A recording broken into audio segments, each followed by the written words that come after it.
Boa noite, nós somos o Coven All The Witches Dance, aqui quem está falando é Gilmara Ígnea. Eu estou aqui reunida com as integrantes do Coven para discutir temas sobre os filmes Suspiria.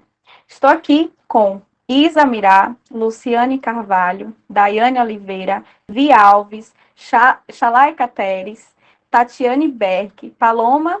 Nós somos um coven de mulheres que praticam e estudam magia aplicada ao corpo, à dança. E vamos começar aqui falando os aspectos gerais do filme Suspiria. Para quem não assistiu, a gente pede que assista primeiro, né? Porque nós vamos dar spoilers aqui. Então, o filme Suspiria, o primeiro filme, né? Ele é de 77, a direção do Dario Argento, da Itália, e conta a história de uma bailarina chamada Suzy que vai até a Alemanha para fazer uma especialização em dança, em uma escola conhecida, né?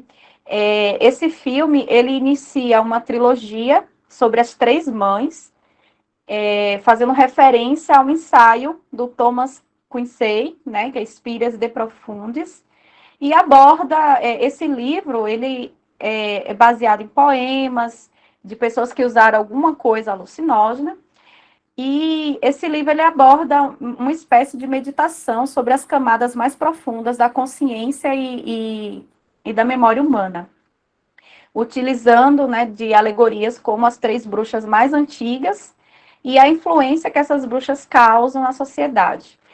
Então, o filme Suspiria, de 77, ele é o primeiro da trilogia, depois tem Inferno, que veio em 1980, e só em 2007 é a terceira mãe, né?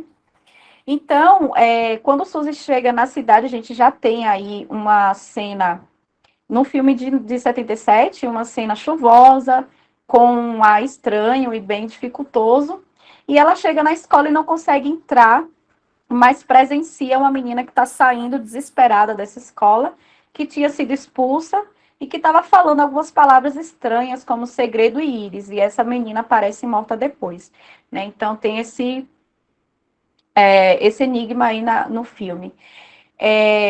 Um aspecto geral, assim, que eu percebo nesse filme de 77 é a cor vermelha. Eu acho que ela fica. É um filme bem colorido, né? O ambiente é bem colorido, mas a cor vermelha, ela me chama muita atenção.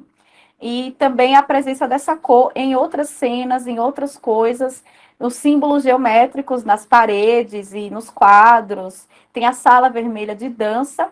E também quando a Suzy adoece, né? O médico fala para ela tomar vinho, que vinho fortalece o sangue. Então, achei isso muito simbólico, né? Já no remake, né, dirigido por Luca Guadagnino, que saiu em 2018, esse remake ele conta a mesma história, né, de uma bailarina que vai até a Alemanha para estudar numa escola de dança, e essa escola de dança ela tem uma aura estranha ali que envolve magia, terror, caos, destruição. E são filmes que são centrados na figura do feminino, né? São filmes protagonizados por mulheres e tem a dança como centro. No caso do Suspiria de 2018, a dança ela é muito mais evidente nesse contato com o oculto do que no filme 1. Eu vou abrir aqui, então, para as meninas falarem também um pouquinho sobre a análise delas. Isamirá. Então, esse filme mais antigo, ele tem uma proposta que, assim, no começo eu não tinha reparado, mas depois que eu conversei com uma amiga minha, historiadora, sobre uma outra questão que não tem nada a ver com o assunto, ele me veio à mente algo que eu achei interessante, que eu achei que combina também, né, que é o que eu vou falar aqui. Fazendo uma comparação entre os dois filmes, a impressão que eu tenho é que ele expressa muito bem a visão da época. Eles tinham uma mania, ainda temos, né? Vamos combinar, a gente não está tão livre da Inquisição quanto a gente pensa. Mas, enfim, Antigamente, a imagem da bruxaria e do misticismo, de um modo geral, era vista de uma forma muito negativa. Então, o filme do Suspiria... eu esqueci o ano, me perdoa. Essa primeira versão, o original, digamos assim, ele tem essa coisa do botar a bruxaria como uma coisa extremamente ruim. A partir do momento que ela coloca os pés no aeroporto, né, quando ela chega, até o momento em que encerra o filme, basicamente ele tem toda uma aura de que algo vai dar o bote e pegar ela e fazer mal, e é sempre nessa coisa das bruxas, que quando não são feias, elas são mais, às vezes os dois, e sempre tentando pegar essa malícia que supostamente a magia tem. E que, assim, antecipando, mas ao mesmo tempo fazendo logo essa comparação, isso é um pouco diferente, né, no filme de 2018. Essa dualidade, digamos assim, né, é mais representada no de 2018, mas no primeiro, não. De 1900 e alguma coisa, não. Ele é mais oficial. A magia é má, ponto. O de 2018 eu senti um depende. Não sei se eu consegui me fazer claro, mas é mais ou menos isso. Vi Alves. Boa noite, gente. Vocês estão me ouvindo bem? Então, eu anotei muita coisa, assim. Foi, eu acho que a quarta vez que eu assisti o remake. E o original foi a segunda vez que eu assisti. Assisti ele uma vez para fazer uma performance de dança. E depois nunca mais tinha assistido. E aí, de fato, eu não tava... Assim, tava demorando para vir algum link ou alguma coisa que eu achasse interessante para anotar. Além do fato delas usarem muito a magia para criar coincidências favoráveis, né? Até que tem aquele momento em que ela vai procurar, acho que é um psicólogo, um amigo da menina desaparecida lá.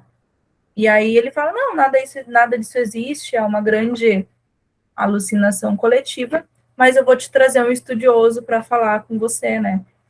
E aí esse estudioso, ele começa falando que não existe, ou ele vai te dar a entender que ele vai dizer que não existe, e aí depois ele muda completamente o discurso dele, diz que bruxas, até anotei, que bruxas existem, que elas são maléficas, negativas e destrutivas, e aí ele muda, e é muito legal ver ele falando isso, porque ele muda a expressão dele, e ele fala que o conhecimento da arte, do oculto, dá-lhes tremendos poderes. Aí você pensa assim, poxa, legal, né? Aí ele complementa, podem mudar o rumo dos acontecimentos e a vida das pessoas, mas só para prejudicar. E aí depois ele fala que a meta delas é acumular grande riqueza pessoal. Aí você pensa, né? Pô, qual é o problema, né? Aí ele complementa de novo. Mas isso só pode ser alcançado com danos a terceiros. Então, tipo assim, ele parece que vai, e aí ele põe uma pedrinha em cima de volta. Podem causar sofrimento, doença e até mesmo a morte daqueles que por qualquer razão as ofenderem. Aí eu fiquei pensando assim, até então a questão da bruxaria não estava sendo tratada, né? E eu acho que até o filme ele se perde um pouco, né? Se a gente for falar de roteiro, o roteirista acho que não estava muito bem da cabeça, assim, ele deixa os negócios meio abertos. Aí parece que tinha que ter esse diálogo para explicar, né? Que não, a magia é ruim sim. E uma coisa que tem isso a ver também que a Isa falou, que principalmente no primeiro filme, eles colocam a Suzy, principalmente, não sei se tanto as outras, mas numa situação de muita vulnerabilidade, assim.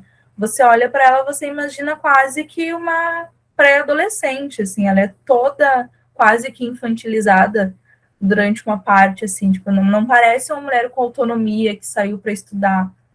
E aí, quando a gente vai para o novo, logo no início do filme, assim, tem uma frase que uma das responsáveis lá fala, e eles entendem a importância da independência financeira de uma mulher.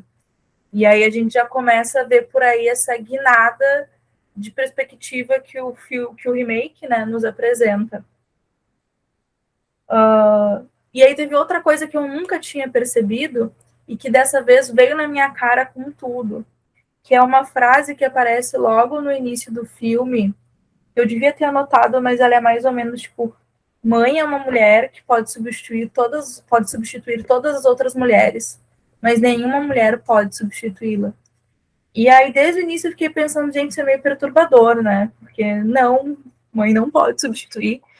E aí, mas na mesma hora eu lembrei que a diretora da companhia, né, a Marcos, ela é chamada de mãe, né? Mas eu ainda não tinha conseguido chegar no entendimento de o porquê que essa frase ela estava ali no início. Uma coisa muito legal que a Isa falou, né? Que daí também a historiadora dá uma surtada, que eu fui, todas as referências que iam aparecendo, eu fui ver se os nomes eram reais, se as pessoas existiam, se o ano estava correto. E todas as referências que eles colocam ali estão de acordo com o momento que estava se vivendo na Alemanha ali em 77. E aí eu comecei a prestar atenção também nas coisas que nos interessam, né? Que é a questão da dança. Porque no primeiro filme tem uma cena de dança, né? Que a Suzy, ela perde um pouco da energia dela, mas fica nisso, isso não é mais explorado. E aí no segundo filme, parece que eles colocaram a dança de fato como um instrumento mágico delas. Tanto que quando ela tá dançando, a Blanc, ela sente a energia da dança, né? Então, a dança, ela é energia. Mas ela é uma dança com intenção, uma dança de corpo presente, assim. E ela fala isso também, né? Que a menina tem que estar ali, tem que estar de corpo presente. E há uma produção e um gasto de energia, e eu acho que uma transferência de energia também. Porque aí tem aquela cena que a outra menina ela vai se destruindo enquanto uma dança. E eu fiquei pensando assim, é quase como que se aquela energia vital que tivesse sido depositada na menina nova que chegou, né, tivesse sendo arrancada da outra. E aí eu fiquei um pouco nessa pira, eu até acho que não era, porque depois o filme vai ter o plot dele, né? Mas a sensação é essa, assim, que quando ela tá dançando, ela tá sugando a energia da outra. E aí depois vão ter outros momentos que dá a entender que ela também pega habilidades de outras pessoas e com danos físicos também através da dança dela. E aí teve uma coisa muito curiosa, assim, que a Blanc perguntou para ela o que ela sentiu enquanto dançava, mas o que ela sentiu dentro do corpo dela, né? E aí isso é uma coisa que a Gilmara sempre tá falando, né? Ah, e o que você sentiu? Né? Sentiu? Aí a gente fala, não, aí a mão esquentou. E isso é produção de energia, né? Então, por isso que eu fiquei pensando muito nessa questão do corpo como um instrumento. E aí veio muito essa questão de convicção, sabe? Porque todo mundo ali tinha muita convicção no que estava fazendo. Cada uma com seus motivos, com as suas razões, mas todo o espetáculo que estava sendo produzido, ele era uma dança com convicção. Tanto que a Blanc mesmo sentiu que ela precisava ver, ela precisava estar presente. E a menina também disse que em outro momento da vida sentiu que precisava ir ver a Blanc.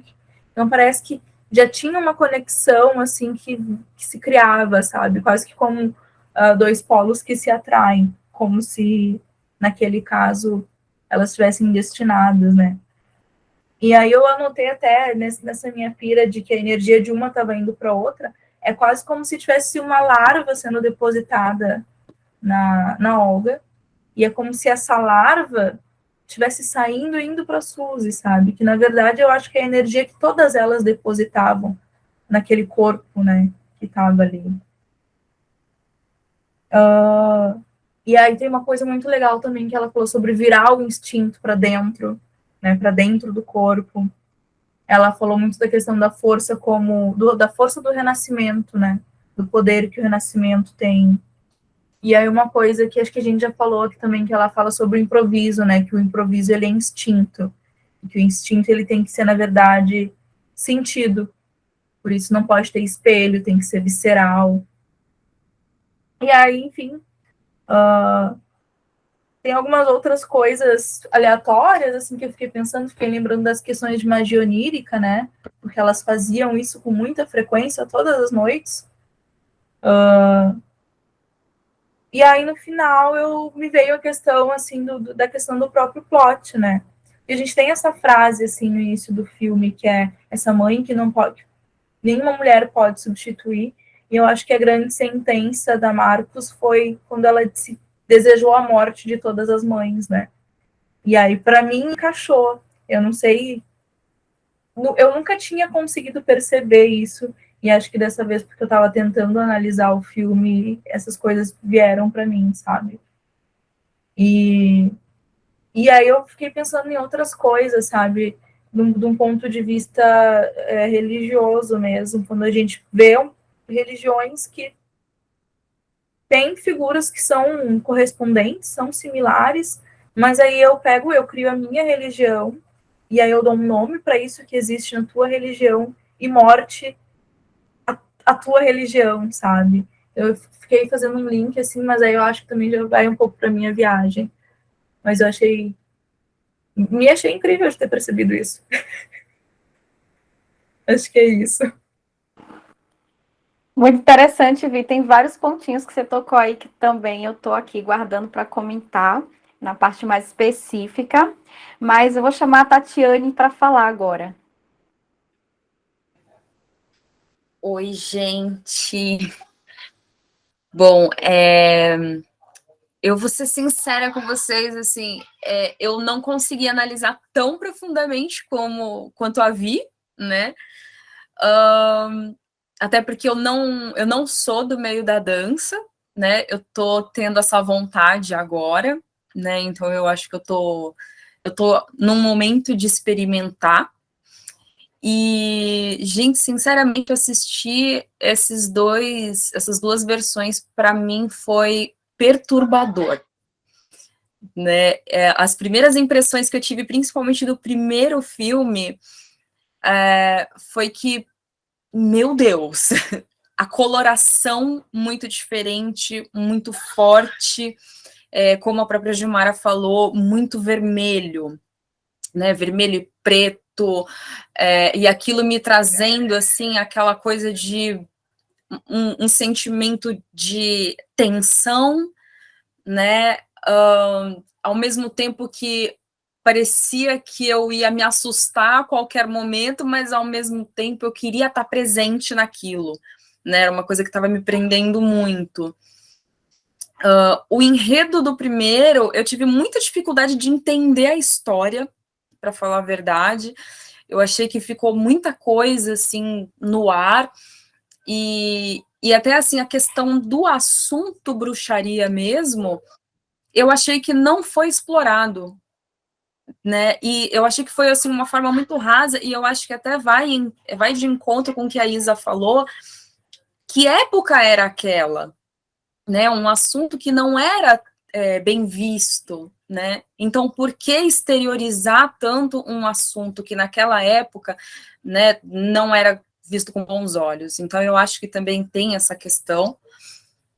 O segundo filme, eu realmente, assim, eu fiquei muito impressionada e maravilhada com o trabalho da coreografia das meninas. Assim, de verdade, para mim, foi assim, apaixonante ver a entrega delas na atuação do filme. Então, eu fiquei, assim, maravilhada com a coreografia delas, com a expressão corporal delas, e eu pude realmente, assim, perceber essa questão da energia que vocês estão falando, essa coisa corporal, e uma coisa que eu achei muito interessante, que foi logo que a Olga teve aquela cena, né, dela ter uma discussão ali com a Madame Blanc, e aí ela sai da sala, e aí, de repente, a Madame Blanc, ela pede para a Suzy tomar o lugar da Olga. Nesse paralelo, a Olga já tá andando toda desnorteada, assim, pela academia, e aí ela, de repente, entra naquela sala toda de vidro. Eu lembro do momento em que a Madame Blanc, ela coloca as mãos na mão e nos pés da Suzy, e para mim aquilo foi assim, tipo, uma transferência de energia, tipo, vamos ver o que você consegue fazer, né? Tipo, testando a energia dela. E aquela cena da Olga se quebrando, meu Deus do céu, assim, para mim, as duas estavam ligadas ali.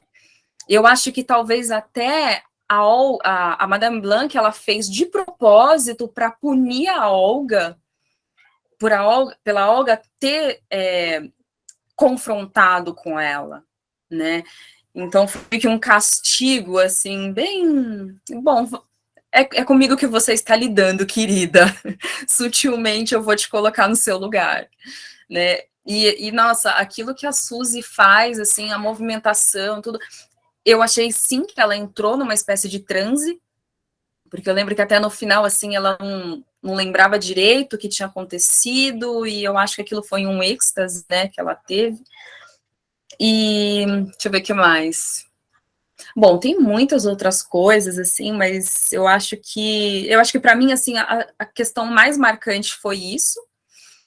E também, assim, o final, né, do filme. Não vou dar tanto spoiler, eu vou deixar as outras meninas também desenvolverem a questão, mas para mim, assim, o final do filme, eu confesso que eu tive vontade de chorar, porque eu achei emocionante. Eu achei que as entrelinhas ali, a sutileza que eles colocaram quando a mãe aparece, a mãe toma o lugar dela mesmo, né, a revelação, eu achei que foi, assim, incrível, mas eu acho que eu vou deixar para as outras meninas entrarem no assunto, para a gente não ir atropelando a ordem do filme. Eu acho que é mais ou menos isso. Luciane. Oi, gente. Então, vocês comentaram dessa estética do primeiro filme, né, dessa cor vermelha, e acho que esse foi o segundo filme do Argento que eu assisti. Antes eu tinha assistido o Profundo Rosso, e o nome, né, tipo, vermelho profundo, né, e tem bastante também nesse outro filme, então acho que para além de uma estética do autor, né, de ter esse estranhamento visual, também é meio dos anos 70, né, tem essa coisa das cores muito forte, né, mas o que eu ia falar aí do segundo filme, né, a questão da como a gente tem meio que dois mundos paralelos ali dentro da escola e tem o mundo lá fora, que é um caos, né? Contextualiza ali a Alemanha dividida, a Berlim dividida, né? Bem na frente da escola tem um muro ali que lembra essa ideia do Muro de Berlim, né? E parece que é uma sociedade lidando com seus traumas, né? Tanto daquele momento histórico ali, né, das ações do Baader-Meinhof Group, que invade a escola, né, das integrantes da companhia teria ligações com esse grupo, mas também da Segunda Guerra, né, esses traumas da Segunda Guerra, que vem lá da Blanc, que ela fala, ela dá a entender assim, que ela viveu esse trauma do nazismo e também do doutor, né? E no final a gente entende exatamente o que aconteceu, né? Como ele perdeu o amor da vida dele por causa da guerra, né? Então, eu achei bem interessante como tem essas múltiplas temporalidades, né? Um filme que faz referência aos anos 70 e ambienta isso da Alemanha dividida e dentro do filme também joga com essa questão da Segunda Guerra. Então, me parece que a dança ali, né, o espetáculo que a Blanc propõe ali um meio de cura, né, de tentar entender o seu papel naquela sociedade, para onde que aquilo tudo está indo, o que fazer, né? O que fazer depois do horror que foi o nazismo.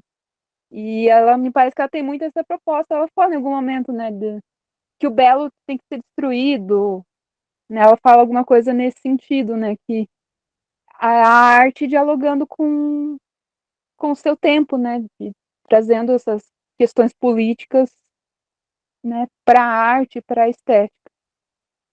E que mais? Aquela cena chocante, né, da menina se contorcendo toda enquanto a Suzy dança. Me lembrou muito Voodoo. Como se ela tivesse sendo uma boneca de voodoo, né? Os movimentos que ela faz parece que rimam muito com os movimentos quebrando lá a outra menina. Tem a telepatia, né? Das professoras que, né, se reúnem ali em volta da mesa e dá a entender que elas estão discutindo ali as questões da escola pela telepatia. E do toque das mãos, eu gostei muito daquela cena que a Blank coloca as mãos, né, a bailarina ali. E também tem quando a outra menina lá, esqueci o nome, quebra a perna. Ó. Tem um pouco também dessa coisa da taumaturgia, né, essa cura pelas mãos. Então, eu achei interessante, tem pequenos elementos assim que remetem à magia, mas a gente não tem um nome dessa prática ali, né? Que tipo de bruxa elas são? Não tem, você tem vários conceitos ali que envolvem a magia, né? E uma coisa que eu ouvi depois, né, que a Tilda Swinton, ela interpreta o doutor, né? E é curioso, então todo o elenco ali é de mulheres, né? Mesmo o personagem principal não, né? Mas um personagem que tem importância ali na narrativa, bem interpretado por mulher. E eu acho que é isso, gente. Ela também interpreta, né, a Marcos, né? Ela faz três papéis nesse filme, né? Além do dela também. Xalá. Olá, boa noite. Acho que isso, pegando o gancho, assim, isso acaba sendo até um pouco engraçado, né?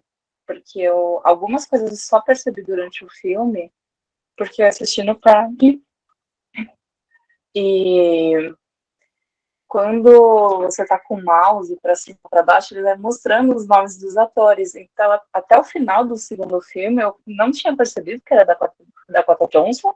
Tava tipo, legal, uma menina aí. E aí eu vi depois embaixo da Tilda, tava o nome do doutor. Eu falei, como assim? Que doutor que ela tá fazendo? O que aconteceu? Ela, não, professora, a gente tá pegando. Mas eu nunca tinha visto nenhum dos dois filmes. Então, por causa do Coven, eu falei, tá, vou tentar pegar simbologias, tentar pegar esse tipo de coisa. Só que aí quando eu comecei a ver, eu falei, pra onde é que eu olho, socorro? E aí eu tava com a sensação de que eu tava muito analisando do ponto de vista de filme, de cineasta, de visão de diretor, dessas coisas. E aí eu nem sabia o que olhava. Eu falei, depois eu parei de anotar, assim, falei, eu vou assistindo, depois eu volto. E aí eu tive a pachorra de voltar no começo do filme, e essa coisa da cor ficou muito marcada, ela fica muito na cara. E aí você não sabe se é efeito, se é simbologia, ou se é código de cinema. Mas quando a Suzy, no primeiro filme, em 77, ela sai de dentro do aeroporto, ela tá passando pelas portas, né, indo para a saída, ela tá de branco, ela tá inteiramente de branco, e passam, até onde eu contei por ela, 5 pessoas de vermelho. Anyway. O que isso vira depois, não sei, porque eu parei depois para voltar e contar. Eu vou reassistir o filme depois. mas fica muito na cara. E ela passa por não um painel, tipo um cartaz, tá escrito Black Forest. Aí ela sai no meio daquela tempestade e depois aparece. Não esqueci o nome. A primeira menina que morre. Ela aparece correndo dentro de uma floresta escura. Só que parece que para aí. Assim. Não dá para saber se isso tem alguma ligação. Eu achei que ia voltar nessa floresta depois. Não volta. Eu acho que era só um atalho para ela chegar na casa da amiga lá e ter a cara enfiada no vidro até o vidro estourar. E eu não sou muito de gore. Eu não sei, não gosto muito dessas coisas de sangue voando, parte voando, gancho entrando na pele das pessoas. Agonia. Mas foi bom de ver. Foi muito bom de ver. Só que uma coisa que me deixou extremamente incomodada nesse filme. E nem é essa parte muito louca de relacionar bruxaria com doença mental. Foi o som. O som me deixou extremamente atormentado o filme inteiro. Porque ao mesmo tempo que parecia, pensando depois, talvez fosse uma aura, talvez aquele som representasse alguém que estava perseguindo e observando ela desde o momento que ela pisou no aeroporto, que ela saiu do avião. Mas ele era muito alto, comparado com as falas, comparado com todo o resto do filme.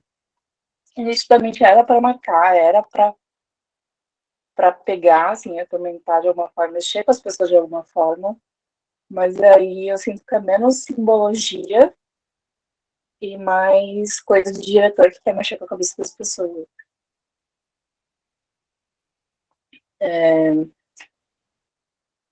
Nossa, tem muita coisa nesse filme. Algumas eu nem sei se eram relevantes ou não. Eu comecei até a notar no final, quando ela consegue encontrar as flores, encontrar o caminho, encontrar o túnel ali para uma sala secreta. Eu comecei até a anotar as palavras na parede, que dava para entender, mas parece que é só um amontoado de um monte de símbolos que é para dizer que aquilo ali é do oculto, é do místico, sem um significado maior. Assim, parece só talvez lírico, simbolizem alguma coisa dentro do filme, mas aí chega lá, você vê o olho fica doendo, você vê pentagrama, você vê agulhas, você vê um monte de coisa e parece que é isso. E aí tem outro para também que o primeiro filme parece que ele poderia ser sobre qualquer coisa. Assim, não precisava ser sobre dança, não precisava ter a referência da dança. Ele poderia ser uma escola de música, poderia ser um circo, poderia ser qualquer outra coisa, porque a dança ela aparece em 2 segundos numa cena e depois ela some. Ela não é importante no primeiro filme. E no segundo, não. No segundo é tudo sobre aquilo. Tem desde do improviso, do deixar o corpo dentro de uma estrutura, do dançar sem música, para ver realmente o que elas estavam dançando. Tem essa coisa da conexão, né, do passar de uma para outra, de tocar, e dá para ver, peraí, que quando ela toca os pés, dá para ver que acende uma luz nos pés dela. E aí dá para perceber que acontece alguma coisa. E aí já vai para um outro ponto, que fica nítido nos 2 filmes, eu acho que a conexão entre as alunas. Porque o normal de um filme de dança, especialmente se é balé, dança contemporânea, é você ver treta. Quem vai ser a primeira bailarina, e porrada, e caco de vidro dentro da sapatilha, arranca cabelo, e fura o titi, fura os olhos, mata outro e deixa dentro da banheira. Mas nesse não.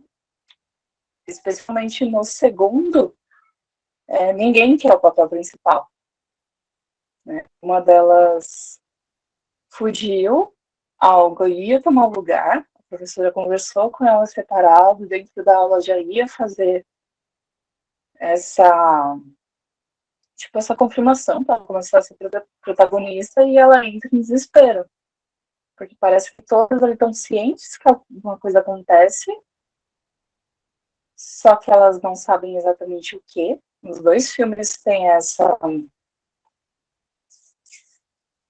tipo, essa busca, assim, todo mundo sente que tem alguma coisa muito errada, mas não sabe falar o que que é. E aí você vê o que que a dança é ali, o que o ritual é ali. E aí tem uma coisa muito importante na magia que ali não tem, que é o consentimento, né? Você pegar a energia da amiguinha, usar uma amiguinha, assim, porque elas entram numa escola de dança, nos dois filmes. Elas estão indo para se aprimorar, para dançar, para fazer parte de uma companhia. E aí elas têm essa energia tomada, direcionada, que não é de uma forma que elas querem, né? Não era o que elas estavam pensando. E por aí vai. Entre outras 57 coisas.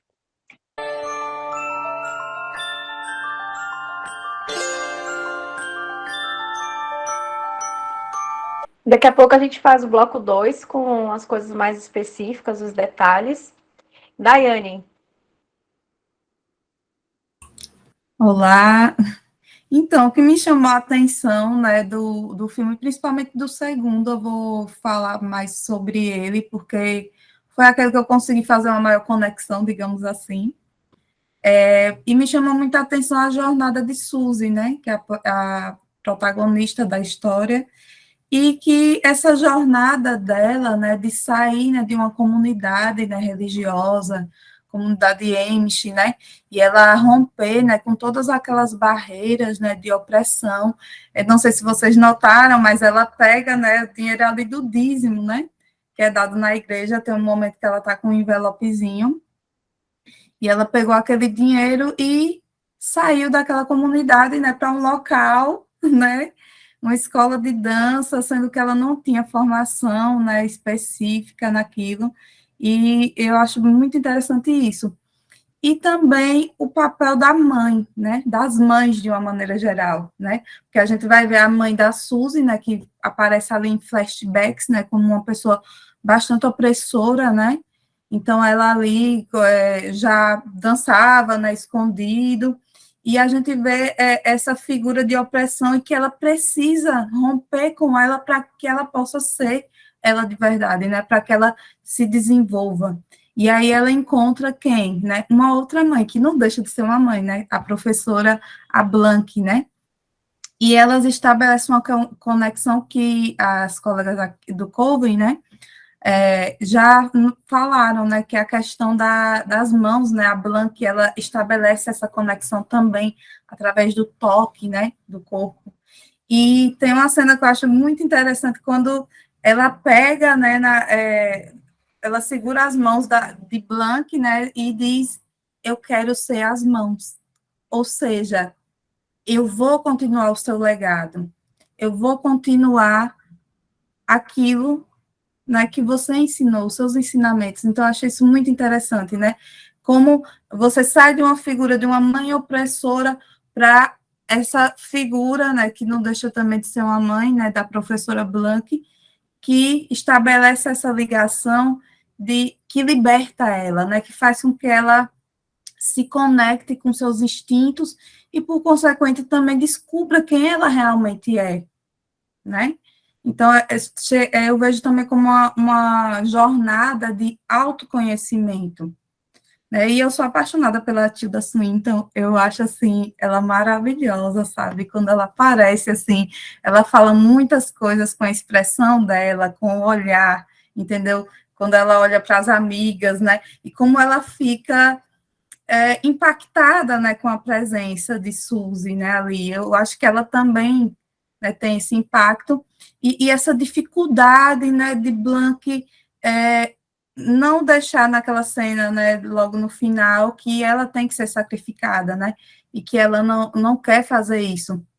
E como a própria Suzy, né, ela tem o quê? ela precisou matar todas essas mães, e aí a gente pode ver na psicologia, né, de qualquer pessoa, a morte, né, simbólica dos pais, como um ato de libertação, né, para você ser esse indivíduo independente, né. E, por outro lado, também tem aquela outra questão, será que a gente realmente é muito diferente, né, das nossas mães, dos nossos pais? Será que ela não tem um pouquinho de cada uma delas, né, de alguma forma? E esse processo também achei interessante, né, como ela fala dessa questão de que ela tinha que esvaziar a mente, né, para chegar ali naquele estado de transe, né, e aí mais ligada também a essa nossa proposta, né, de conexão consigo mesmo, né, na dança. Outro ponto aqui que eu anotei, né, eu anotei muitas coisas, mas o ritual final, né, que eu fiz essa relação também do ritual e a composição, né, da cena, né, no final. Então, não sei se vocês perceberam, mas tem a figura de um triângulo ali, e outras pessoas, né, dançando ali, e eu imaginei como ali, né, e realmente foi naquele momento o renascimento de Suzy, né, agora conhecendo seus potenciais, agora reconhecendo essa energia que já habitava nela. Então, esse renascimento, esse triângulo, né, seria o que? O útero, e as pessoas ao redor em dança, como se fosse uma contração, né, ali, quase num transe. E aí a gente vê, né, esse processo também do nascimento, né, o parto natural, não deixa de ser também, né, um renascimento também, eu acho que para a mãe, né, também, e agora ela vai ser mãe, né, a mãe. E então foram essas as ligações que eu fiz, né, aí analisando a jornada de Suzy. Eu achei muito interessante, Dai, você comentar sobre o triângulo, porque o triângulo para baixo também representa o feminino, né? Representa essa ligação com a fertilidade da terra, né? Aponta para o centro, para o próprio submundo. E aí você pode até fazer uma relação do porquê que as deusas antigas, por exemplo, elas eram da fertilidade, mas também do submundo, né? Porque essa relação de vida e morte ao mesmo tempo. A Terra como lugar de morte, mas também como lugar de vida, né? Então é bem interessante essa questão do triângulo.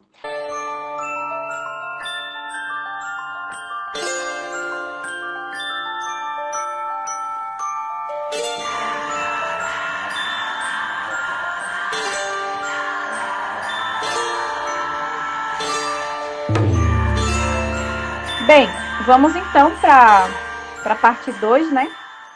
Agora a gente vai entrar um pouco mais nos detalhes.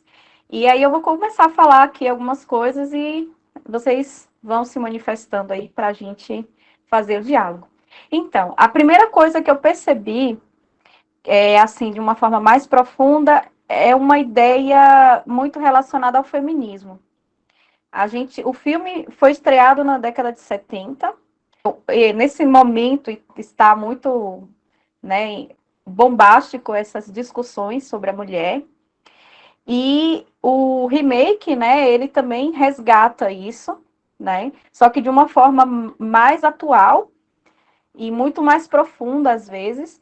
Eu gosto muito do Dario Argento, mas o remake, assim, o filme de 2018 ganhou, assim, a minha admiração. Primeiro porque tem a dança como centro, a dança como ato mágico, né?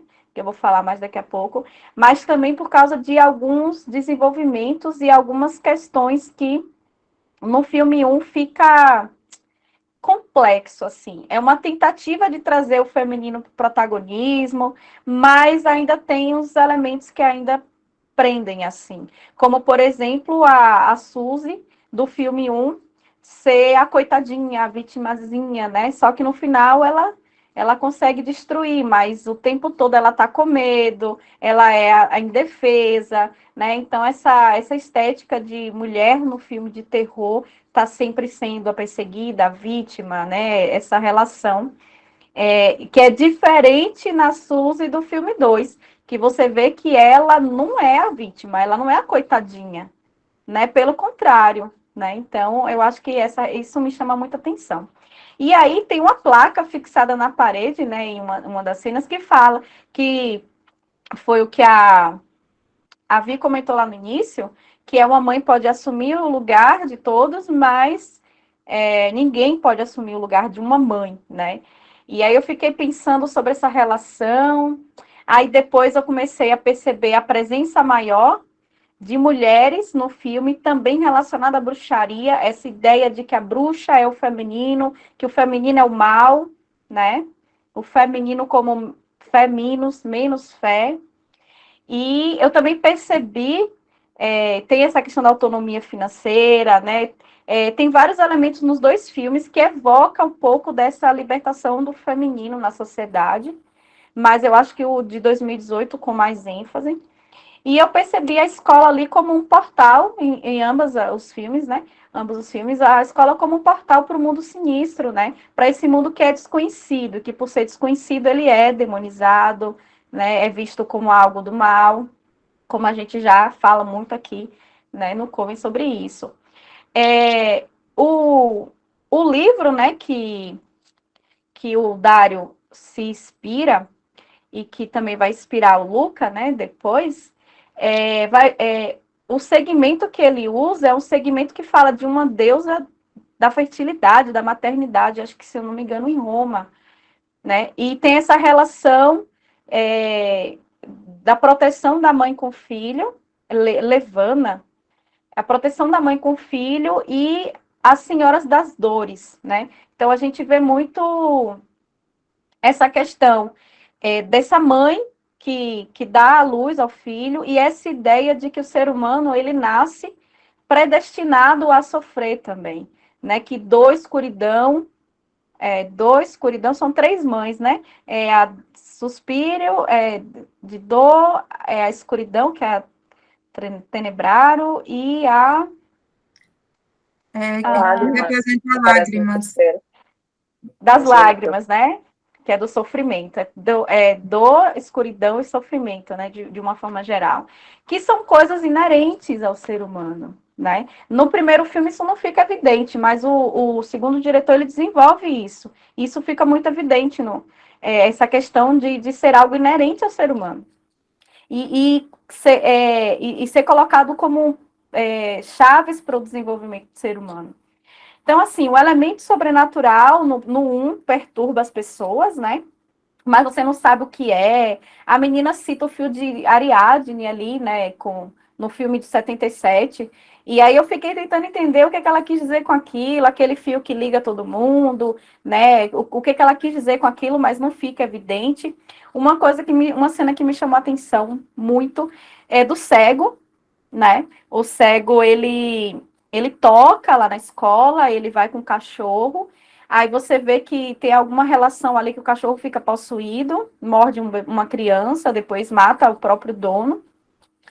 E eu não sei se vocês viram uma parte que o cego tá em uma espécie de bar e tem uma apresentação de dança e ele fica assistindo. Só que ele não enxerga. E aí eu fiquei pensando assim, até que ponto ele sente, né? Ele percebe a dança sem ver, né? Ele sente a dança. Como que dá para pensar isso? E no filme 1, assim, para mim, a coisa que isso, né, do cego assistir uma apresentação de dança sem poder ver, mas eu acho que por sentir. E a outra coisa, assim, que no filme 1 me chamou muita atenção é a bruxaria como enfermidade mental. Você vê que quando a Suzy vai discutir com o psiquiatra, né, lá da universidade e tal, ele vai falar sobre a enfermidade mental. Aí eu percebo uma dicotomia, né, uma distinção entre bruxaria e ciência, né, que era uma coisa muito em voga essa discussão antigamente. E também a bruxaria como algo maléfico, que já foi falado por vocês aqui, mas essa bruxaria é enxergada do ponto de vista cristão. É uma visão moderna da história, aquela da época moderna, né? Que a bruxaria ela é algo do pacto diabólico, que é algo maléfico. Então, a bruxaria, que aqui tem 4 historiadoras, né? Então, a gente sabe que a época moderna, ali do século XVI ao XVIII, que foi quando estourou a caça às bruxas, né? que a gente chama de perseguição às mulheres hoje, não caça, mas essa visão demonizada da bruxaria acontece muito ali no final da Idade Média e início da Idade Moderna. E a gente tem essa reprodução no filme. E esses filmes, muitas vezes, eles se utilizam de livros da época moderna para falar de bruxaria. E aí a gente vê essa bruxaria muito atrelada ao mal. E alguém falou aqui sobre o que magia que elas estão praticando. Eu acho que, no caso de um poder mágico, qualquer prática pode ser feita, e essa discussão de bruxaria natural, bruxaria alquímica, bruxaria não sei o que, é algo muito contemporâneo. A gente não tinha essas divisões tantas antes, né? Então, eu acho que, e também para quem é de fora da magia, como os diretores e tal, bem, eu acho, fica complexo também trazer elementos muito profundos, né? E por último, do filme 1, assim, que eu percebi, é que o bem vence o mal. Existe uma dualidade, uma visão cristã sobre isso, que o bem vai vencer o mal. Você vê que a coitadinha, a vítima que é perseguida, depois ela vai e consegue, né, destruir a mãe lá. Então, eu percebo que há uma dualidade muito clara no filme 1, que no filme 2 é desconstruída. E aí, entrando, para encerrar minha fala, entrando nas particularidades do 2, em relação ao feminismo, eu acho que tem uma coisa mais profunda da mulher. Tem uma parte que elas falam assim, nessa companhia, nós entendemos a autonomia feminina e também tem umas críticas assim, na época que mulher tinha que fechar a mente e abrir o útero, a Blanche estava ali dançando com aquelas mulheres. E você vê que são mulheres solteiras, que optaram por uma carreira profissional, que não estão dentro daquele padrão da sociedade de ser a mulher que casa e tem filhos, né? A mulher que serve, né? A mulher que é para servir. E aí eu percebo também que no filme 2 há uma crítica a essa perseguição às bruxas, né? Você vê também que qualquer pessoa que lidar ali com elas, né, se livram de alguma forma, e tem os maus tratos aos homens e a zombaria, né? Quando os policiais vão lá, aquela cena é muito engraçada. Então, assim, ali é uma crítica, né? A gente percebe isso como uma crítica. E aí eu fiquei pensando várias coisas, né? Para entrar agora na parte mais profunda ainda do filme, principalmente do 2, porque eu acho que o 1 ele não tem uma profundidade assim como o 2. A mãe que cuida é a mesma que mata, né? A gente ouve falar muito isso. Acabei de falar das deusas que são deusas da vida e da morte, né? Então, tem muito essa questão da mãe que cuida, da mãe que mata. A Suzy tem um problema com a mãe, que a gente vê lá, né, rapidamente naquelas cenas. Também no filme, na sala, a Blanche, ela fala sobre a Terra e a gravidade, quando vai falar do salto. E aí eu fiz uma reflexão sobre como está fincada na Terra, aquela coisa que Jung fala, né? De ter raízes fortes que tocam o inferno para poder ter estrutura para subir as alturas. Meio que isso. Você precisa estar alinhada com o seu submundo para que você consiga chegar à plenitude, né? Então, eu fiquei pensando muito nisso que ela fala, né? Para você, quando ela vai falar do salto da Suzy, ela explica, não com essas palavras, mas mais ou menos dizendo isso. Fala da energia dos pés e das mãos, né, que vocês citaram. No diário da menina, né, que o médico lá, o psiquiatra, psicólogo, não lembro, ele fica com esse diário, vocês verem a geometria espacial, a geometria corporal, tudo ali tem sentido, porque todo movimento tem sentido, né? A prática mágica, ela tem que ter intenção. Não é uma dança comum, né? É uma dança com intenção. Todo movimento tem o seu sentido próprio. E também outra coisa assim que eu achei que a gente precisava falar é que ela fala, quando a Blanche pergunta o que ela sentiu, ela fala que sentiu como se ela estivesse transando. E aí a Blanche fala com o homem, ela fala não, com o animal. Né? E aí eu fiquei pensando do quanto existe uma cultura de relacionar a bruxa com os animais e dessa parte sexual, a bruxa que coabita com bode, né? A gente tem muito isso dentro da bruxaria. E eu acho que ele fez uma alusão, né? E também essa própria fala que fica assim para quem está assistindo, nossa, né? É como se fosse a condenação do êxtase, né? A condenação do prazer feminino, né? O corpo que não pode estar sentindo prazer, né? E aí a gente sabe que a Suzy foi reprimida sexualmente, porque tem uma cena que a mãe pega ela se masturbando e a mãe pega um ferro quente e põe em cima acho que da mão dela como punição, né? Então ela cresce, né, com essa repressão sexual que na dança ela vai libertar, não de forma sexual carnal, mas ela sente o êxtase, né? E aí a gente entra no sexo como magia, mas não carnal, sabe? Como uma prática mágica, mas que não é exatamente carnal. Uma coisa que eu achei interessante também é que o médico fala lá, né, que o amor e a manipulação andam juntos, né? Porque às vezes a gente fala, a pessoa me ama, mas às vezes a pessoa usa o amor para também te manipular, e isso é uma libertação feminina, entender isso, né? Entender que às vezes a gente sofre abuso das pessoas que a gente está envolvidas, né? E que amor e manipulação andam realmente juntos. Isso é muito interessante na relação com, né, relações amorosas e também com as mães, né? As nossas mães gostam de manipular a gente. Então, também pensei nisso. Então, a dualidade que eu falei que tem muito no filme 1, eu percebo que no filme de 2018 quebra. Vocês verem que ele faz questão de explicar que essas mães, elas são mães anteriores ao cristianismo. Então, quando ele fala isso, ele já tira, né, essa questão do mal.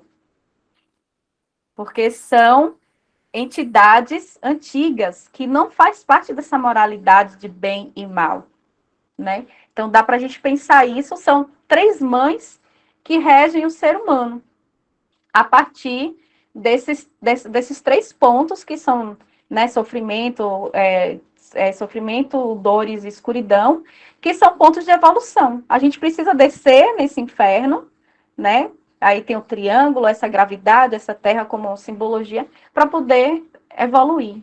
E aí teve outra coisa que eu fiquei pensando, tríplice, 3, né? A gente vai ver em várias mitologias essa questão do tríplice, né? E aí eu fiquei pensando, Hecate, rainha das bruxas, sabe? Será que tem alguma coisa? Não sei. Não ficou nada evidente, só me lembrei, né? E aí o ritual, né, com o corpo, que a gente já falou, a coreografia o rito final também, ele é muito, nossa, é muito linda aquela cena. Aquela cena final é maravilhosa, assim, sabe? E a gente vai ver no final a gente vai descobrir essa questão de que, né, Marco estava tentando corromper, né, estava usando da maldade ali para alcançar o poder, mentindo, dizendo que ela, né, que ela era a antiga Suspirium, sendo que era a própria Suzy. E eu não sei, não fica muito evidente a relação de Suzy, se Suzy se torna Suspírio, se ela já era, se ela foi predestinada, se ela nasceu assim. Só sei que a mãe dela fala que o nascimento dela foi a obra mais maligna que ela fez, né? Como se fosse, como se a mãe tivesse conhecimento de que ela seria aquela deusa antiga, não sei. Para uma cristã seria algo maligno, né? E aí a gente vai ver essa guerrinha pelo poder, né, da Blanca com Marcos e tal, e essa disputa do feminino que tem muito também, né? E então essas dualidades que eu citei, elas são desconstruídas, assim, eu acho, né, eu entendi dessa forma, que são desconstruídas, colocando a mulher como uma transgressora, e uma mulher que ela transgride tanto o conceito de bem como o conceito de mal, porque você fica, a Suzy, né, ela tá ali beirando isso, então não tem como você condenar ou não condenar, sabe? Tipo, ela tá no limiar ali, né, desses conceitos. Também tem uma referência, quando ela vai falar com o senhorzinho lá, que ela meio que pede desculpa pelo que as mulheres fizeram, ela vai falar indiretamente que os nazistas mataram a mulher dele. Então, assim, Não é só as bruxas que são ruins, né? Meio que querem dizer, os nazistas mataram as suas, deixaram ela no frio, né? Ela ficou no frio, ela sofreu. Então, ela explica essa situação. E aqui a gente vê também uma crítica política, né? Uma crítica política no terror, né? E Suzy, ela não é nem boa nem má, e a gente vê essa relação também de gênero, né? A crítica relacionada a gênero. Dominação do corpo também aparece, é o corpo livre, né? A dança como uma libertação do corpo, e eu achei uma jogada boa, não sei se foi intencional, mas o primeiro filme é um balé, e o segundo filme é uma dança contemporânea. E aí a gente tem uma quebra de regras, que o balé é engessadinho, o balé não tem muita introspecção, você aprende os movimentos e repete.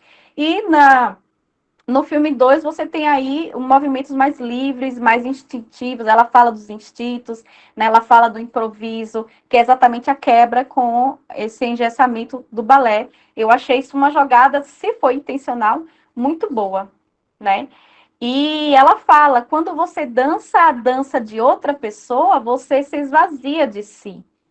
Vocês lembram que ela usa essa frase? Então, assim, eu entendi essa frase como uma crítica também, apesar que naquele momento ela estava fazendo isso, né? Mas como uma crítica também, porque a gente tem mania na dança de ficar repetindo movimentos dos outros, não é?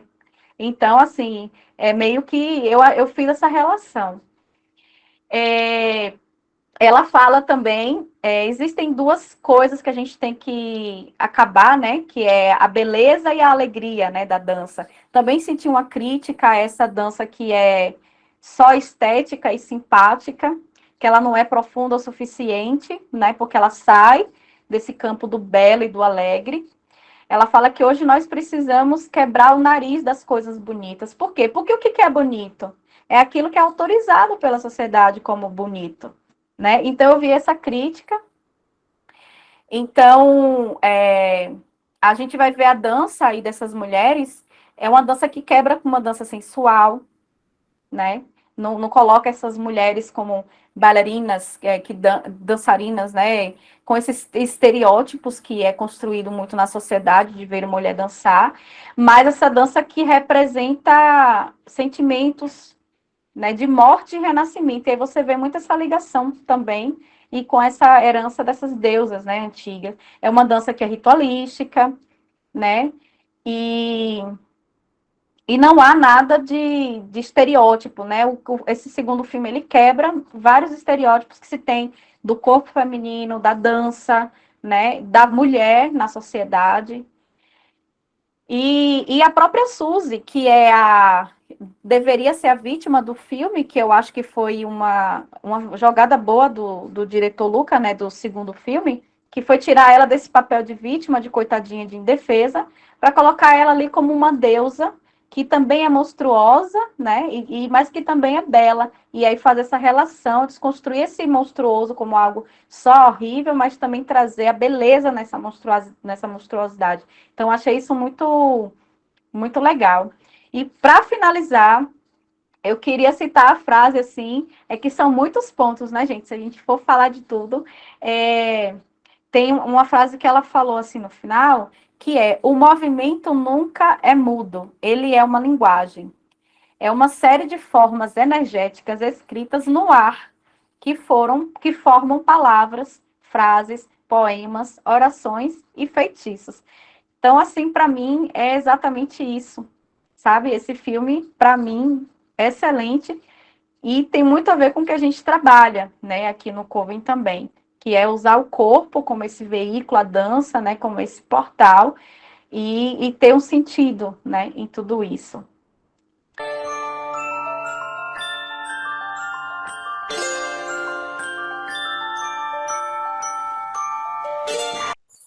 Complementando o que eu falei anteriormente, uma coisa que eu achei interessante do segundo é que, diferente do primeiro, que coloca as bruxas como a vilã o tempo inteiro, nesse não, existem duas facções, né, de bruxas ali dentro daquela escola. No começo era uma facção só, e aí houve uma uma cisão, né? Eu não me lembro exatamente o que aconteceu. Aconteceu uma espécie de racha ali dentro daquele grupo que se criou duas facções. A que ficou seguindo a Blank e a que ficou seguindo a outra que eu esqueci o nome agora, mas tudo bem. Que é essa que acha que é a Suspiria, né? Essa mãe Suspiria. E eu achei interessante que o grupo que segue a Blank, isso, a Marcos, obrigada. Ela é um grupo mais, digamos, reflexivo, não é aquele grupo que vai tomar a decisão sem ter certeza de tudo. Se alguém está dizendo que alguém fez algo de errado e o outro está dizendo que não, vamos entender como é que isso funcionou. Realmente houve alguém fez algo errado, ou fez errado porque não sabia que estava fazendo errado. Enquanto a da Marcos não, é basicamente eu primeiro, eu segundo, eu terceiro também, não tem muito essa assim de ver o lado do outro. Ela se achava a própria deusa, né? Então ela vai se preocupar com os outros por quê? Não tinha por que ir atrás disso. Já a Blank, não, a deusa meio que poderia ser qualquer um, então eu não vou dizer que eu posso ser a mais poderosa aqui, mas não significa que eu sou a deusa. Eu posso ser só, sei lá, uma serva, ou então uma espécie assim de... sei lá, de um oráculo, eu estou aqui simplesmente para trazer essa visão, mas não necessariamente que eu seja ela. É uma coisa mais ponderada. Eu achei isso assim bem curioso ser colocado dentro de um filme, levando em consideração que a gente ainda não está no mundo em que tudo bem você não fazer parte da cultura cristã, né, como a Gilmara falou. E se você chega e fala, tipo, então depende, eu já acho uma grande coisa, porque já é tão difícil ver um depende, até num filme desse, né? E a outra coisa é que, a respeito das três deusas, eu, sem querer, acabei fazendo uma conexão com o seriado do ano passado, do Sandman, porque tem um momento que é explicado das três deusas que elas viviam na Terra, e alguma coisa aconteceu, três delas partiram, sem nem olhar para trás, e a Suspiria foi a única que ficou. E se eu não me engano, e eu posso estar muito enganada, essas três que partiram, elas partiram semelhante ao... Ai, meu Deus, a destruição da história do Sandman. Que no Sandman, o Destruição, ele fazia parte da interação, ele era um perpétuo, né, que fazia parte dessa questão da destruição na Terra, só que, na visão dele, a humanidade estava tão autodestrutiva que, na visão dele, não havia necessidade dele agir ali. Então, ele simplesmente foi embora, sumiu. E raramente se vê ele. Como eu não conheço os quadrinhos, eu só conheço a série, então... O que eu soube, vendo alguns vídeos, é que ele simplesmente aparece muito raramente. E sempre, tipo, numa fazenda, ou fazendo algo para ele, vivendo a vida dele e não cumprindo a função, que na visão dele, a humanidade é o suficiente. Então, se as três representam tudo que tem, todo o sofrimento, assim, de um modo geral, então, se a humanidade é boa o suficiente para sofrer por ela mesma, realmente não haveria necessidade de ter essas três deuses, mas, em compensação, você precisa ter alguém para poder trazer um fim nesse sofrimento. Que a morte, ela pode ser um sofrimento também, ou o fim dele. Mas se a morte vem como o fim desse sofrimento, então ela não vem como uma coisa ruim, ela vem como uma coisa boa, né? Falando lá do final do filme, aquela cena em que tem em que a Marco vai se pegar o poder da Suzy para ela, e aí, no fim das contas, ela é poderosa demais que ela não consegue, meio que morre. Não, minto. Ela enfraquece no processo, ainda mais, que ela já estava fraca, né, nessa tentativa de pegar o poder dela, ela não dá conta, se eu não me engano, e ela é punida pela própria arrogância. A Suzy meio que pune ela pela arrogância que ela teve de achar que tinha esse poder que ela não tinha. E encontrando as meninas que sucumbiram a esse poder, não porque elas queriam, mas porque elas foram obrigadas dentro dessa hipnose, da magia, enfim.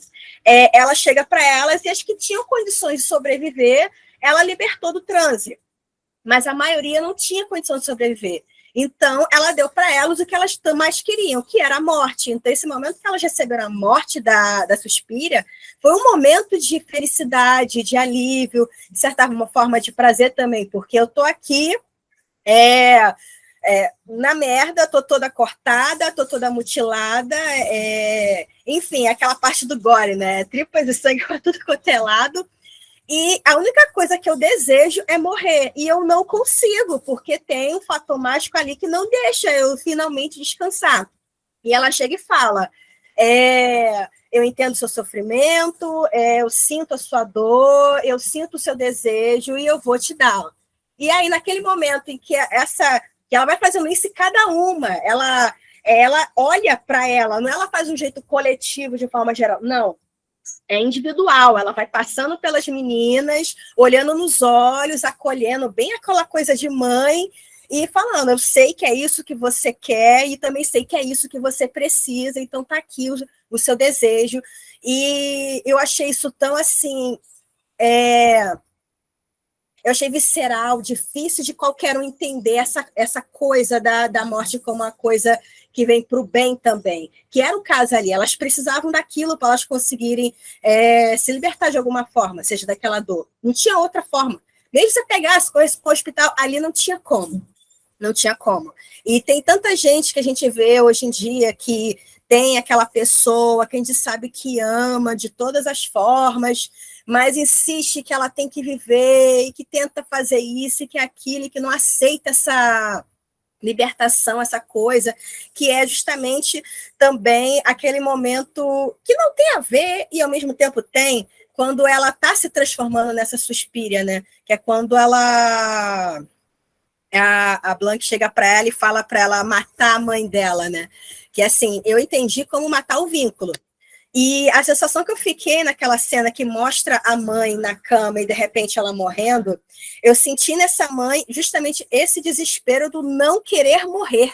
Ela se agarrava a um fio de esperança, e esse fio de esperança de se manter viva era como se fosse a Suzy. Aí eu vi como aquela imagem que algumas, não só as mães, pais também, né, mas que os nossos responsáveis, de um modo geral, tentam projetar na gente um desejo que eles queriam para si e não puderam. Então, eu queria muito ser uma advogada, então eu vou impor para o meu filho que ele estude para isso, que ele seja isso, então eu vou realizar meu sonho nele. Uma coisa que não faz muito sentido, porque o desejo é de uma pessoa e não daquela outra que eu gerei, daquela vida que eu gerei, né? Então, eu fiquei com esse sentimento. Eu sei que é uma viagem da minha cabeça, porque isso não está claro em momento nenhum no filme. Mas a sensação que eu fiquei foi essa, que esse momento em que ela mata a mãe, é como se ela botasse ali um ponto final naquela história, e assim, a partir daqui em diante eu vou seguir a minha história, e a minha história não inclui o que você planejou para mim, não inclui essa imagem minha que você criou para mim, é outra. E a partir do momento que se quebra isso, quebra também aquela coisa que mantinha aquela mãe viva. Embora eu também ache que essa morte da mãe seja uma coisa muito mais subjetiva do que real, porque me pareceu também assim, aquela imagem que ela criou da mãe na mente, e essa mãe aqui morreu, mas não que ela tenha morrido fisicamente. Mas, enfim, isso é viagem minha, eu tenho plena consciência disso, tá? Quando eu assisto um filme, eu tenho uma mania de mergulhar na história, e às vezes eu acabo vendo coisas que não estão ali, mas não sei porquê. Eu tento me pegar em alguns detalhes e acabo viajando para outros, mas assim, só reforçando, eu realmente achei muito interessante essa questão das deusas que se foram e ficou só uma, porque precisava de pelo menos uma, para acolher, né, nesse momento final, e dessa facção, justamente mostrando essa... Eu falei até errado no primeiro momento de dualidade, que não é bem uma dualidade, mas assim, os dois lados de uma história, que normalmente a gente tem três, né? A versão do lado 1, a versão do lado 2 e a verdade, né? Então, poderia botar a facção 1 como a Marco, né? Uma versão, a facção 2, a Blanc como a outra versão, e a Suzy como a verdade, né? Mais ou menos dessa forma. Não sei se eu fui clara, mas é mais ou menos isso. Isa, a verdade não existe. de um ponto de vista de opinião histórica, né? Mas, enfim. Eu acho que uma coisa que eu estava pensando, assim, no primeiro filme, o final dele é muito abrupto, né? Porque eu acho que nem o roteiro conseguiu desenvolver essa ideia de que essa mocinha que era tão frágil, tão inha, ela era capaz de lidar com aquilo, né? Então ela acaba, o final ele é abrupto, ele não faz sentido e de alguma forma ele nos mostra que quem venceu foi o lado razão material, porque ela conseguiu matar aquela entidade com uma faca, um caco de vidro, não lembro agora. Então, assim, ela não precisou aprender nada, ela não precisou mudar nada, ela precisou de um instrumento prático, e foi isso. E esqueci o que eu ia falar. Jesus. Eu vou lembrar. E aí isso me incomodou, assim, porque não há um desenvolvimento e um amadurecimento dessa mulher também, que passa por esses processos, lembrei. No primeiro filme, as outras meninas morrem porque elas são encheridas. Porque em nenhum momento o filme dá ali a entender que elas estão fazendo algo errado. Que aquelas bruxas estão fazendo algo errado. Todas as mortes que acontecem foi porque as alunas se envolveram nos assuntos que não eram do interesse delas. Você não entende se aquela... A Suzy mesmo, você não entende para que ela está sendo preparada, se ela está sendo preparada, se ela caiu ali de paraquedas. E assim, na verdade, foi uma morrendo atrás da outra, porque elas estavam se envolvendo em assuntos alheios.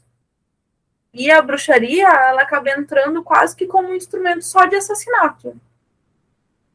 Né? E aí fica sempre o lado material, pessoas ruins que fazem coisas ruins, e uma entidade que é assassinada com caco de vidro. E é só. E isso é muito raso. Né? Mas eu acho que muita coisa no filme é raso. Agora, quando a gente vai pro segundo filme, a gente... e voltando pro primeiro filme, por que mulheres não podem ter dinheiro? Por que elas não podem querer acumular grandes riquezas? Por que isso tem que vir atrelado com fazer o mal para alguém? Porque, ao que me parece, elas não faziam mal. Ali, naquela escola, inclusive, tinham alunos que não podiam pagar.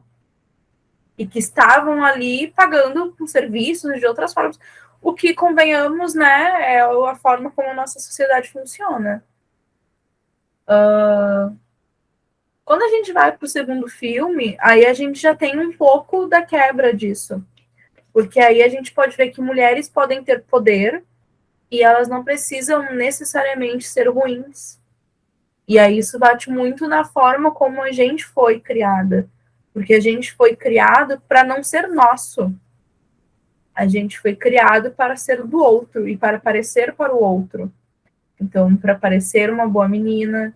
Tanto que tem uma cena lá que as roupas estão secando e aí os dois homens que estão conversando culpam logo as meninas por terem estendido a roupa no tempo feio. Porque óbvio que elas não são inteligentes o suficiente para lidar com aquela situação que só elas sabem lidar. Mas o segundo filme ele começa a tratar a própria Blanc, não é uma pessoa ruim. Ela é dura, mas ela não é ruim. Ela tem poder, mas ela não é uma pessoa ruim. E aí isso me lembra muito. A sorte é que eu acho que ninguém que eu conheço vai ouvir isso aqui. Mas porque quem me conhece vai saber até de quem eu tô falando. Tem uma professora que foi minha orientanda durante um tempo. Ela tinha muito esse personagem, essa figura dura. Inclusive, é uma das minhas notas mais baixas da minha graduação. Porque ela era sempre muito dura. Com todo mundo, principalmente com homens. Depois, quando eu fui conhecer ela, eu entendi que ela, assim que terminou a graduação, ela se tornou professora da universidade. Isso há 40 anos atrás. E ela teve que criar essa figura para poder sobreviver nesse ambiente. E aí, enquanto eu assistia agora, eu ia vendo a Blank, eu ia lembrando disso. Porque tem uma dureza que ela é física também, né? É postural. Toda essa postura que a Blank mantém, o tom de voz, que ele é autoritário, mas quando ela tá conversando telepaticamente com a Suzy, a linguagem corporal das duas é diferente. E a própria linguagem mesmo que elas utilizam, ela é diferente. E isso me lembrou muito essa minha professora, porque a gente acaba criando personagens para conseguir sobreviver dentro desse sistema que a gente está. O que bate muito nos pontos que a Gil já falou e que acabou que a Isa também comentou sobre essa questão de, e isso está no primeiro filme também, de que as artes ocultas lhe conferem um grande poder. Mas por que quando a gente tem poder e a gente é mulher, porque a gente está falando de questões históricas, por que a gente tem que fazer o mal com esse poder?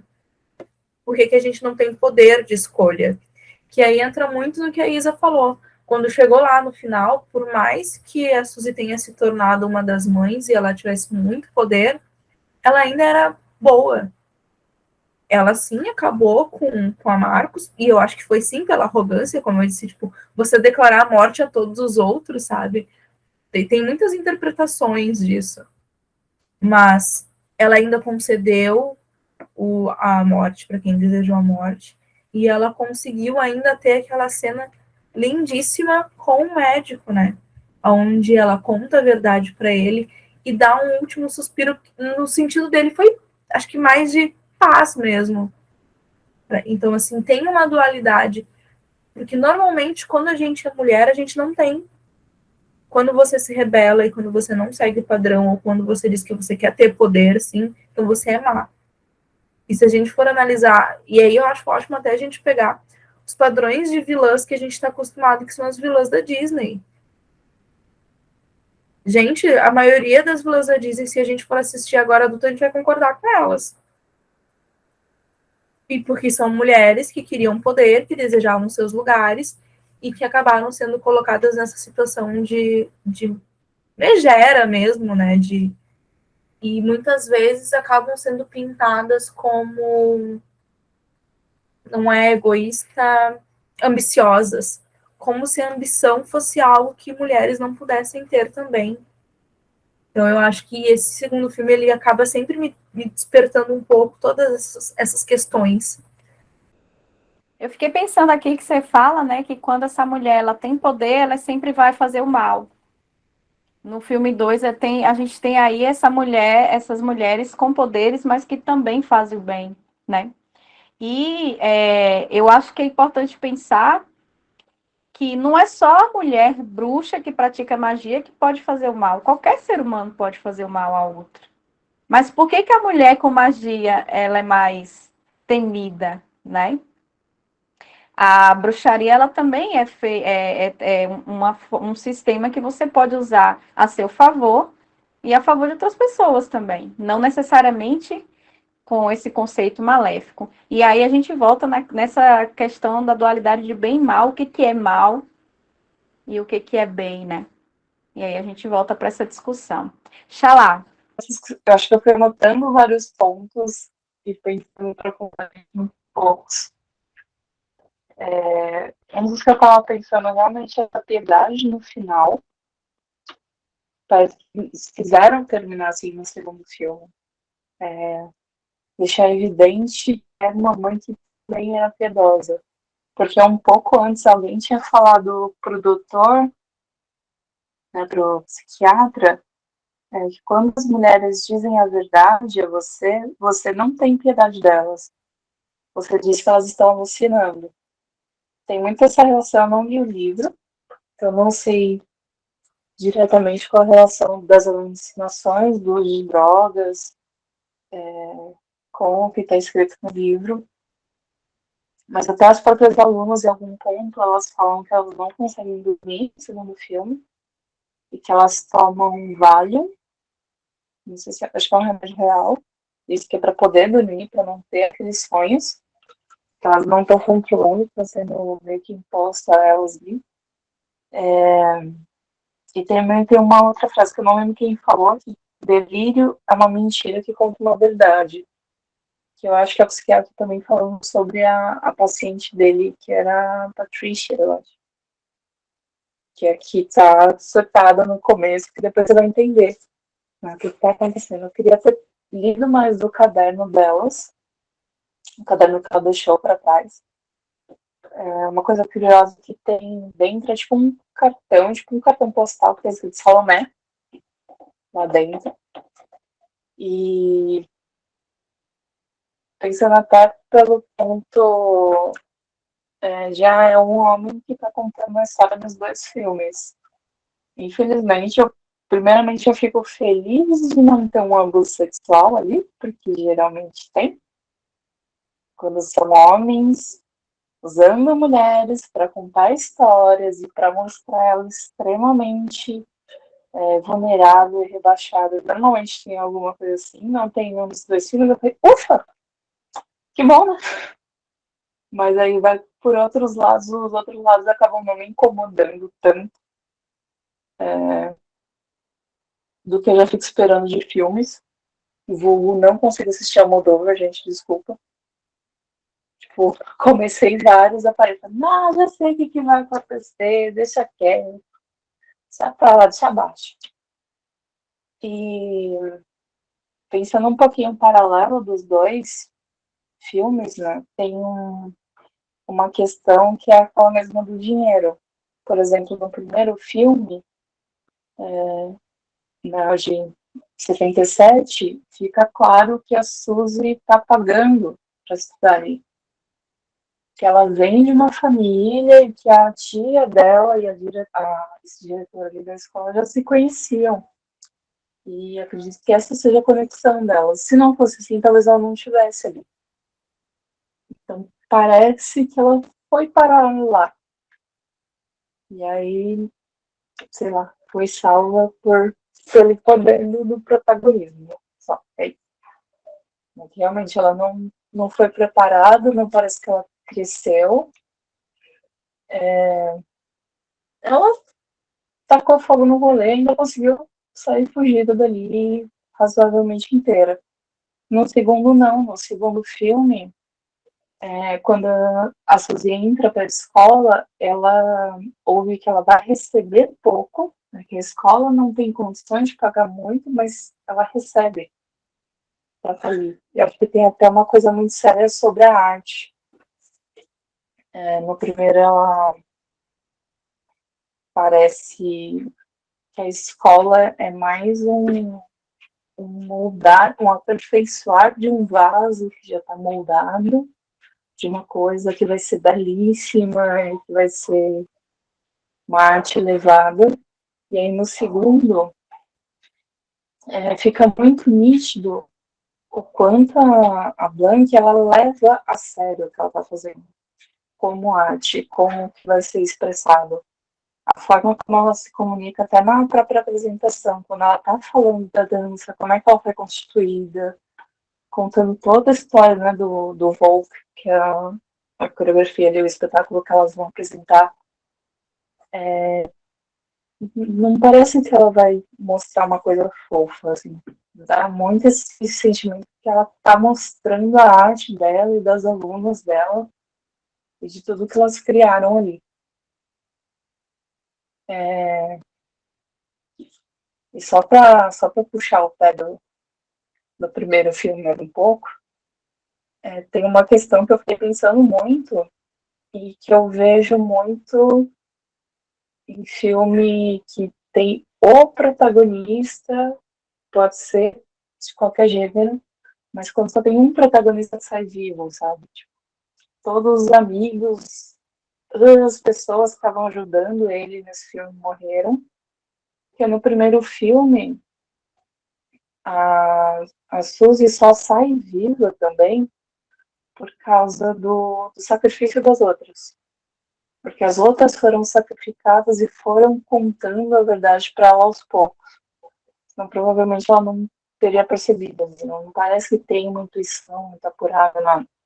Ela só sobrevive devido ao sacrifício das outras.